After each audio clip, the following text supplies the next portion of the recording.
Good morning, your Celebration Radio Network. Hey, this is Harold and Rachel. We're calling in. Oh, good morning, guys. Hey, good morning. How are you? I'm doing fantastic. And you? Yeah, we're doing all right. We got our two kids downstairs, and they're being good right now. So all things are great. Awesome. A Higher Calling. I love the title of the book, by the way. Thank you so much. And I also want to say thank you, Captain Harold, for your service to this country and for the Tomb of the Unknown Soldier as well. You're the commander of the Guard? I am, yeah. Thank you. Thank you for your support for all of our troops, honestly. We wouldn't be able to do what we're doing right now on Christian radio if it weren't for people like you. So thank you very much for your guys' sacrifice to this country. And I was reading your guys' bio that they sent me, and you guys climbed Mount Everest in the first year of your marriage. That's an interesting decision. Yeah, no kidding. So I was the one who actually climbed Everest. Rachel did not, but it was a choice that I made, and I did it all in our first year of marriage. So yes, it definitely presented its own challenges. I can imagine. Mount Everest is no small feat. It is quite large, actually. 29,000, so however many feet it is to the summit. But Right. so why? Rachel, first of all, what in the world was he thinking? Yeah, I think that's the first question people ask. Like, oh my gosh, and how could you let him do it? But, that's just who Harold is. He's always been a big dreamer, and he's ready to go after things. So it really wasn't very surprising to me, actually. So how long were you guys together before you actually got married? I mean, was there a long engagement? Have you guys known each other a long time? Yeah, no, so we were engaged for about a year and a half. And it's funny, so actually when I told Rachel the idea, so I was sitting in my barracks room. This was in my first year at West Point, my senior year. And so I'm sitting there and I called her and I was very, very nervous to tell her this idea I had to climb Everest. And I thought I was going to get a bunch of pushback. Naturally, there's, 5% death rate. And so I'm sitting there and I tell her, and honestly, she was so supportive from the very beginning. And honestly, I learned so much from that. She not only said, hey, I support you, but she came around me and she was like, hey, we're going to do this thing together. I'm going to help you pursue your dream. Wow. That's pretty, well, then I guess this was before you were actually married even. Now, were you engaged when you told her this? Yes. Yep. It Okay. was, I'm trying to think now, it was probably only maybe 8 months before we got married. Yeah, I'm glad she's answering that because you're putting me on the spot with all these questions. When did you get engaged? What's your wedding anniversary? I'm like, oh goodness, here we go. Well, I won't do that to you. A lot of men do remember when they got married, hopefully. Yeah, I got that one down. Okay, good. That's really, really good. So this book that you're going to have out, I believe the release date is in June. Is that what I read correctly from Random House? So. Yep, and we're actually doing a big push right now. You go to earls.org, EARLS.org. We actually are offering the ebook as well as the devotional as well. So it's actually a really big promo that we're doing. Yeah, you can read the book right now. We wrote a 5-day devotional, and we actually want to just come together with everybody who orders the book during this time right now because we feel like what a time to grow closer to God. And so we're going to be putting on these live chats where we can come together each day, pray together, and just lean into what God has for us. Well, that's cool. Now, is that going to be part of your regular vlogging that I was reading that you guys do and that you have lots of followers on? You guys do this vlog. Well, actually, you, Rachel, I believe, are the one that kind of put that together, correct? Yeah, it was initially my dream, but now it's become kind of a family thing that we do together and just being vulnerable with our life. But it is a little bit separate. We still vlog, but we're going to be doing a separate exclusive thing with these devotionals if you order the book right now. I'll tell you one thing, Rachel, she came to me with this idea. She's always loved to film, right? And so one day she created a YouTube video. Was this my senior year as well? It was. Yeah, a lot of things happened in my senior year at West Point. And so she posted a video and it said, "Signs you were dating a West Point cadet." That was the title of it. And the video went totally viral at West Point. All the cadets were talking about it, and not necessarily in a good way. But what's really, really neat about the whole thing is how it empowered Rachel, and it gave her a voice. It showed her that, hey, your dream is possible. You can make a difference in a lot of people's lives. And what's cool is over 1,000 videos later, she's built this incredible community, this faith-based community, around loving God, loving people, making a difference, and being thankful for everything that you have in life. And I think it's just beautiful to see that manifested now. You are so sweet, honey. But it's even cooler, I think, to think back just on my childhood to really see the way that God's worked throughout my whole life before this YouTube channel. I had always loved video, and I did television production team in middle and high school. And so just to see like God totally had his hand in everything, my dreams kind of twist and turned, but wow, what a more beautiful story than I had imagined. Oh, wow. That is so cool. So what would you say are the correlations between Mount Everest, way up there in the sky, isolation, obviously, because it's not really populated, and then the COVID-19 isolation? Is there a correlation, you think, between the two? I mean, is it something that you can share with people that would help them understand, the isolation that they're feeling right now? What was it like being on Everest, being isolated from your love, Rachel, and your family back home and all of that, to where we are now today? Man, that is such a good and deep question. For me, I think that I knew going into it, I think both of us knew the physical dangers. We knew the 5% death rate. We knew that I didn't have a bunch of experience, and we knew all the unknowns. And I think we can see that right now in the moment that we're in with the coronavirus, with the virus and the deadliness. But what I think I didn't realize was the social and emotional effect that it would have on, obviously, me and my family and my friends and people close to me. And that's something that we had to work through, and we had to grow through our relationship. I think two things that really stuck with me. One being communication. I think during this time, communication is absolutely key. We were, more than 4,000 miles apart. And I'll never forget calling her on a satellite phone one day. I thought that I couldn't make it to the summit. I got a really, really bad stomach bug, and I stepped out of my tent, and I was puking. And so then I sat back in my tent, and I dialed her number on the satellite phone, and I was completely broken when I talked to her. I remember I had tears running down my face. And the way that she came around me in that moment was honestly incredible. And we grew so much in our relationship because of that. But that wasn't the only moment. I think even in this time right now, although we were 4,000 miles apart, in this moment we're together, but doesn't mean that communication is happening just because I'm sitting right next to her. I think it's incredibly important during this time to communicate, to actually talk to your spouse and to your family and be open about what this means, about what the future may mean, so that you guys can come out stronger because of it.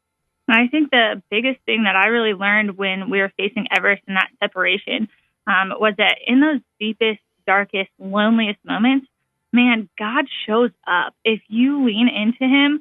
And that's exactly what I did. And it's funny because just a moment ago before we hopped on here, I was just having all these anxious thoughts. And I just turned to God. I started praying. And so in these hard times, they can pull you even closer to God. I mean, my relationship during that time on Everest grew exponentially. It made me fall in love with him all over again, just knowing that he was in control and had a bigger story than I knew. Oh, wow. So I guess life kind of returned to normal then when you got done with the expedition there? Well, you would think it would. So I actually, shortly after that, I actually went to Ranger School. So I got back. I had frostbite on my toe, so I had to let that heal for a little bit over a month. And then I went straight to Ranger School, and I was gone for another 2 months. So we were definitely, put through the fire for several months and really challenged our relationship through it all. So for me, the growth really happened on the back end of Ranger School, actually. Mm-hmm. After Everest, after Ranger School, is when I actually got a moment to just settle and be still, really when I felt like my faith grew in God, because I realized, that some of my priorities were all backwards. I've been focusing on myself rather than, my marriage, which meant I was now responsible for our family as well. Yeah. At what point did each of you realize that you had to make changes in your relationship, and what changes did you make? Great question. So another thing that we talk about throughout the book is our journey to have our first child. And that was going back and forth, the decision of, do we want to try to get pregnant before Harold leaves, and grappling with, what if he dies and I end up single parent, or what if he dies and I don't get to have the family that I love? And so after he had come back from Everest, and Ranger School was the time, we're like, maybe this is the time that God's calling us to. And that is when we had to have those serious talks, make some changes, and say, hey, we have to be in this together, because raising kids is no joke, and we have to be like fully on the same page. And that took some hard talks. I definitely had to call Harold out on some stuff, but he stepped up to the plate. Hey, I would say for me, I was actually wanting to have kids before we left for Everest, because I was like, hey, this may be some sort of insurance policy to kind of carry on, my family name and kind of like just my lineage, if you will. So I was actually wanting to have kids beforehand. When did your first child get born then? When did that happen? So this is kind of a crazy story, but so Harold came back, I think it was June 4th, actually. And then on Christmas Eve, I found out that I was pregnant. And so I surprised him on Christmas morning, and we actually filmed it. It's on our YouTube channel. And that video actually completely went viral. So you might have seen it already, actually. And so that was our first. I cried like a baby, essentially. Yeah, he did. But it was such a beautiful moment. And that's our first son, Leo, who is now 2.5. And then we have a 10-month-old Wyatt as well. Like, I am not a crier. I'm like one of those guys, I'm not going to cry during a movie. That's not me. And then she told me that news, because for us, we had been trying for a while. I mean, coming after Everest and Ranger School, obviously my body was not in a normal state. And I think that played a part. So it took us a while of us trying pretty hard to get pregnant. And we were tracking everything. I learned more than I ever knew about as far as tracking how to get pregnant. And then when it happened, it was just a huge rush of emotion. Yeah, it is. I have 7 children myself. Wow. And that's incredible. See, we talk about all the time, like, how many kids do we want? Because I think growing up, I thought I wanted 2. Then we were together, and I was like, okay, 4. Then we had our first son, and I was like, I think we could have 6. The number's gone up. Keeps growing. Well, it does get easier the more you have, I'll tell you that. More hands. Now I have 7 grandchildren, so that is something that you're going to have to wait a while, obviously, but it is so worth anything that you go through in life, having children, and then watching them grow up and get married and have their own. It truly is an amazing thing that God has put together. So, for sure. What was some of the unexpected struggles, Harold, that you experienced in your encounter with Everest? I'll tell you, probably the biggest thing, and I didn't realize it until I got back down, was how much I took Rachel for granted throughout the entire thing. I mentioned she was my number one teammate. She was always there by my side. She was honestly the most important person in regards to making this happen. She was the biggest supporter. And then we get back from summiting Everest, we come back and we have this big summit party, and we invite anyone and everyone who played a role to help make it happen, essentially to thank them. And so I get up on stage, and Rachel's sitting front and center, and she's looking up at me with big eyes, like she's so proud of me. And I thank everyone in the room. I thank all the sponsors. I thank the mentors. I thank the teammates, but I didn't even thank my own wife. And it honestly took her pointing out to me afterwards to really realize that we can go after and pursue dreams, but we always have to do it together. And I think it's important to be on the same team. And did she need the acknowledgement? No, absolutely not. But I think that's showing that, hey, we're in this together. We're on the same team. We can get through this and come out strong on the other side. You blew it, bud. I know it. Hey, fortunately, I made it up afterwards. Afterwards, I feel like I've been doing a pretty good job. So. He learned his lesson. He did. Oh, that's funny. Not that, not acknowledging your wife is funny, but your response, he made up for it afterwards. That's how it works, man. I'm telling you, I've been married a very long time, and I wouldn't trade it for anything. That's awesome. So being a young couple, obviously you don't have, say, the experience of someone that's been married for 50 years, obviously. Right. But what relationship advice do you think you guys have that you could offer couples right now that are struggling with this COVID-19 and all of the, the social distancing and being, as my 19-year-old daughter said, being trapped at home because she can't go anywhere right now. She loves to get out and drive and go to the restaurants after church and, and do things like that with her friends. And right now she's not able to. She can't even work right now. So what advice do you guys think that you have that you could offer couples that are going through this right now? Yeah, so something that Harold and I kind of stumbled upon during our honeymoon, it sounds a little silly, but we call ourselves Team Hungry. It came from a silly moment when my stomach was growling. We were, had a long day, a little bit stressed out. I kept saying that I was so hungry. Then I heard Harold's stomach growling, and we realized, oh my gosh, like we're Team Hungry. We're kind of in this together. And so that's definitely my advice right now, is that you are in it together, so choose to be on the same side. Don't think of it as that problem is between you. You've got to realize that you're going to face that together. I'll tell you too, one practical thing that really I just get blown away every time Rachel does it, and it's do something unexpected for your spouse or for someone that you love. It can be something as small as just walking up, and giving them a small note, or maybe doing something, making a meal that they love. Doing something unexpected brings surprise and enjoyment into a moment where you're stuck at home, but you don't have to be stuck in that moment, stuck in boredom. You can be creative. You can have unexpected moments and definitely grow together.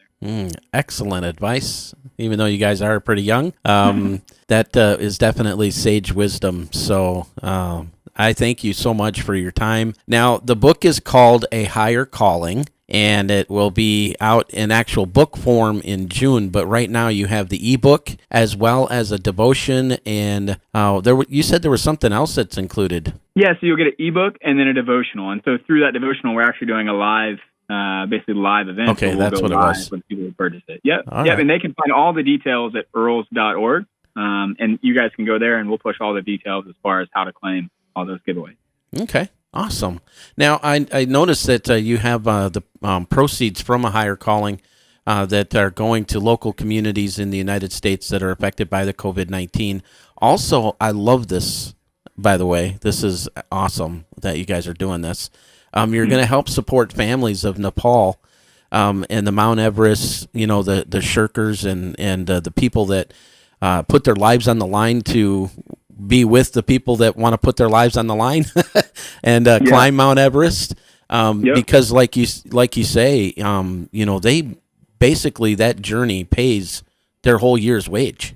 And exactly. It can't be, a lot, obviously, but that is just those mountain guides. I mean, no one would make it up there and back without those people. Right. So that's incredible. I am really, really glad to see that you guys are doing this. So I hope you sell, millions of copies. And the vlog that you do, is that available at the earls.org? Is there a link? I know you guys have like a Facebook page probably, and Twitter and other places as well. So why don't you give out all your information that you can, and we'll get people checking you out. Yeah, we appreciate that. The one is, as far as finding us, you can find us on YouTube at Earls Family Vlogs. You just type it in. And then as far as I wanted to bring up, as far as giving back, for us, we actually end every video we do with love God, love people, make a difference, and be thankful. For us, it's never been about making money. And so in this case right now, it's like, how can we help those who are most in need? And so that's giving back to those families who are directly struggling with the coronavirus, because it has taken a lot of jobs. It's helping the Sherpas who helped me get to the top of Everest, who now aren't able to climb this year because the summit season has been canceled. So for us, it's like, what can we do to give back? That's the whole premise. Or a big part of our book is doing just that. And so also a couple other things. You can find us on Instagram at Harold Earls IV or at Rachel Earls. Okay. Awesome. And you guys obviously have a Facebook pages too as well, probably? Yep. You can just type in Earls Family Vlogs. Okay. Again, congratulations on the book. Thank you for your service and your sacrifice for this country and all that you guys do. We really appreciate it. God bless you guys. And may he richly bless you and your family with a full quiver. Oh, we appreciate that. You. You're very welcome.